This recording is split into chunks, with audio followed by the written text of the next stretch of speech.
بسم اللہ الرحمن الرحیم۔ اس کے بعد فرشتوں کو اس کا خود تفصیلی علم کرانے کے لیے ایک خاص واقعہ کا اظہار کیا گیا کہ تمام کائنات عالم کے نام اور ان کے خواص و آثار جن کے علم کی صلاحیت صرف آدم علیہ السلام ہی میں ودیعت کی گئی تھی۔ فرشتوں کو فطرت و جبلت کے نام مناسب نہ تھے،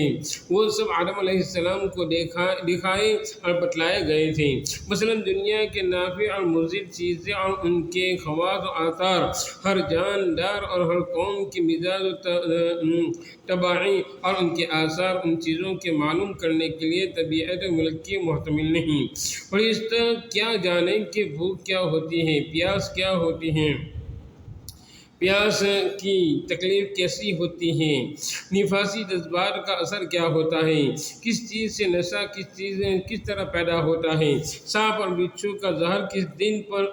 بدن پر اثر کرتا ہے۔ غیر زمینی مخلوقات کے نام اور خواص و آثار کے دریافت و فرشتوں کے مزاج و مخصوص طبیعت سے بالکل علیحدہ چیز تھی۔ یہ علم صرف آدم علیہ السلام ہی کو سکھلایا جا سکتا تھا، انہی کو سکھلایا گیا۔ پھر قرآن کی کسی تفسیر یا اشارہ سے یہ ثابت نہیں ہوتا کہ آدم علیہ السلام کو یہ تعلیم کسی تنہائی میں فرشتوں سے علیحدہ دی گئی۔ اس لیے ہو سکتا ہے کہ تعلیم سب کے لیے عام ہی ہو، مگر اس تعلیم سے فائدہ اٹھانا آدم علیہ السلام کی طبیعت میں تھا، وہ سیکھ گئے، فرشتوں کی فطرت میں نہ تھا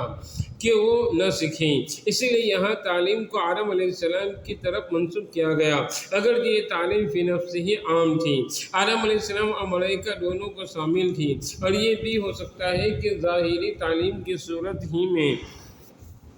ہی عمل میں نہ آئی ہوں، بلکہ آدم علیہ السلام کی فطرت میں ان چیزوں کا علم ابتدائی آفرینش میں ودیعت کر دیا گیا ہو، جیسے بچہ ابتدائی ولادت میں ماں کا دودھ پینا جانتا ہے، بطخ کا بچہ تیرنا جانتا ہے، اس میں کسی ظاہری تعلیم کی ضرورت نہیں ہوتی۔ اب رہا سوال یہ کہ اللہ تعالیٰ کی قدرت میں تو سب کچھ ہے، وہ فرشتوں کا مزاج اور طبیعت بدل کر ان کو بھی یہ چیز سکھا سکتے تھے، تو ان کو کیوں نہ سکھایا گیا؟ مگر اس کا حال تو یہ ہوا کہ فرشتوں کو ہی انسان کیوں نہ بنا دیا گیا، کیونکہ اگر فرشتوں کی جبلت اور فطرت کو بدلا جاتا تو فرشتے نہ رہتے بلکہ انسان ہی ہو جاتے۔ خلاصہ یہ ہے کہ زمینی مخلوقات کے اسماء ان کے خواص و آثار کا آدم علیہ السلام کو علم دیا گیا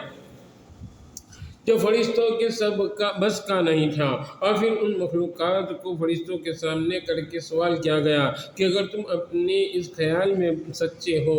کہ ہم نے زیادہ کوئی مخلوق اعلم و افضل پیدا نہیں کی ہوگی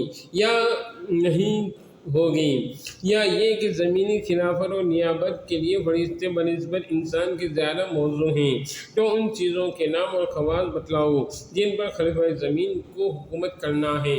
یہاں یہ بھی فائدہ حاصل ہو گیا کہ حاکم کے لیے ضروری ہے کہ اپنی محکوم رعایا کے مزاج و طباع سے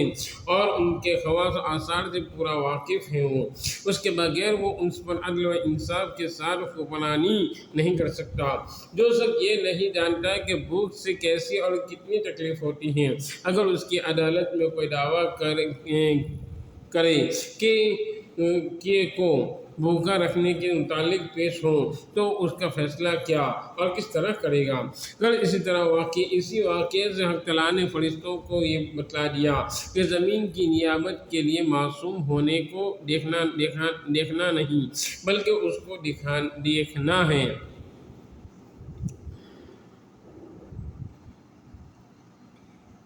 کہ وہ زمین کی چیزوں سے پورا واقف ہو، اس کے استعمال اور ان کے طریقوں کے ثمرات کو جانتا ہو، اگر تمہارا یہ خیال صحیح ہے تو فرشتے اس خدمت کے لیے زیادہ موزوں ہیں، تو ان چیزوں کے نام اور خواص بتلاؤ۔